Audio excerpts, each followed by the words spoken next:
ငွေနဲ့ပတ်သက်ပြီးတော့ဒီစကားတွေကိုကိုကနေပြီးကကြတော့မပြောမိပါစေနဲ့ဘာလဲဆိုလို့ရှိရင်ငွေရှာရတာအရန်ခက်တယ်ငွေကသုံးလိုက်တာလဲအသုံးလဲမခံဘူးငွေကချက်ချင်းကုန်လွယ်တယ်ငွေကရဖို့ရန်အတွက်ကြလို့ရှိရင်တော့နေတိုင်းဝင်မလာဘူးထွက်တာကတော့နေတိုင်းထွက်တယ်ဒီလိုမျိုးစသဖြင့်အော်ချင်းတို့ရဲ့ပတ်ဝန်းကျင်မှာလည်းပဲပြောခဲ့တယ်အော်ချင်းတို့ကိုယ်တိုင်လည်းပဲငငယ်လေးလေးကနေပြီးတော့ဒီလိုမျိုးစကားတွေကြားခဲ့တယ်ပေါ့ငွေကအသုံးမခံဘူးငွေကရှားပါတယ်ငွေဆိုတာကိုချွေတာရ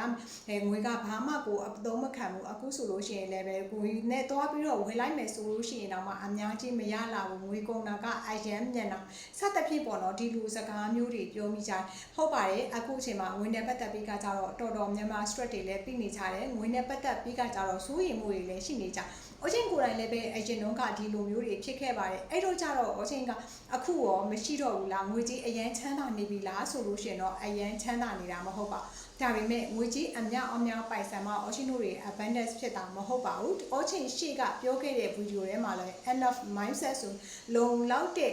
ကိုကနေပြီးကကြတော့လုံလောက်တယ်ဆိုတဲ့စိတ်ကလေးရှိနေပြီဆိုလို့ရှိရင်တော့ဒီနေ့တရွက်အတွက်အေးချမ်းပါတယ်အော်ချင်းတို့တွေဘာဖြစ်လို့မလို့ငွေနဲ့ပတ်သက်ပြီးကကြတော့ stress တွေပြီးငွေနဲ့ပတ်သက်ပြီးကကြတော့စိုးရိမ်မှုတွေဖြစ်ပြီးကကြတော့ကိုပင်ပန်းတဲ့ energy တွေကျနေလဲဆိုလို့ရှိရင်အော်ချင်းတို့တွေမရောက်သေးတဲ့အနာဂတ်ကိုတွေးပြီးတော့ပူတယ်အခုဆိုလို့ရှိရင်ထားလိုက်ပါတော့ကုန်စည်နှုန်းတက်တဲ့သတင်းတွေကြားတယ်ဆိုလို့ရှိရင်ကိုယ့်ရဲ့လက်ထဲမှာရှိနေတဲ့ငွေနဲ့လောက်တော့မှာမဟုတ်တော့ဘူးဆိုပြီးခါကြကိုကနေပြီးကကြတော့တွေးလိုက်မိတယ်ဒီအတွေးကဒီနေရာမှာနေချက်ချင်းရသွားတာမဟုတ်ဘဲနဲ့ထက်ခါခဏတွေးလိုက်မိတယ်သတင်းလေးတစ်ခုကြောင့်ကိုယ့်ရဲ့အတွေးတွေကထက်ခါသွားပြီးတော့ပြုလုပ်လိုက်မိတဲ့အခါမှာဆိုလို့ရှိရင်အော်ချင်းတို့တွေစိုးရိမ်မှုတွေစိတ်ပူပန်မှုတွေဖြစ်ပြီးခါကြတော့ကို stress တွေပြီးသွားစေပြီးတော့ငွေကိုပြောမယ်ဆိုလို့ရှိရင်ငွေကိုကျေးဇူးမတင်တော့ဘဲနဲ့အပြစ်တင်တဲ့စိတ်တွေမြင်တတ်သွားတတ်ပါအဲ့တော့ကြတော့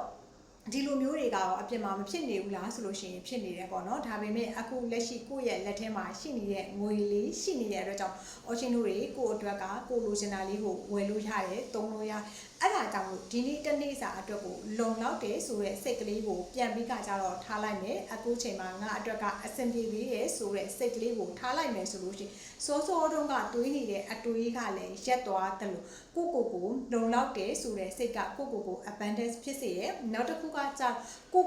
ယုံကြည်မှုတွေပို့ပြီးခါကြတော့တိုးလာစေတာဖြစ်တယ်ပေါ့ဒါကြောင့်မလို့ကိုယ့်ရဲ့စိတ်တွေကိုပို့ပြီးခါကြတော့တည်ငြိမ်ခြင်းနဲ့အေးချမ်းခြင်းနဲ့ကိုယ့်ရဲ့ stress တွေကိုလျော့ပါသွားခြင်းနဲ့ဆိုလို့ရှိရင်တော့မကြခင်မှာအော်ရှင်ဖွင့်လှစ်ပေး21 day free share program မှာဆိုလို့ရှိရင်တော့အော်ရှင်တို့တွေကိုယ့်ရဲ့စိတ်တွေကိုတည်ငြိမ်မှုရန်အတွက်ဆိုလို့ရှိရင် energy healing program တွေပါဝင်ပြီးခါကြတော့ money နဲ့ပတ်သက်ပြီးခါကြတော့ money meditation စောင့်တဲ့ထိုင်ပြီးခါကြတော့အော်ရှင်တို့တွေနေ့စဉ်နေ့တိုင်းငွေပေါ်မှာကျေးဇူးတင်တဲ့စိတ်တွေငွေနဲ့ပတ်သက်ပြီးတော့ချစ်ခင်တဲ့စိတ်တွေ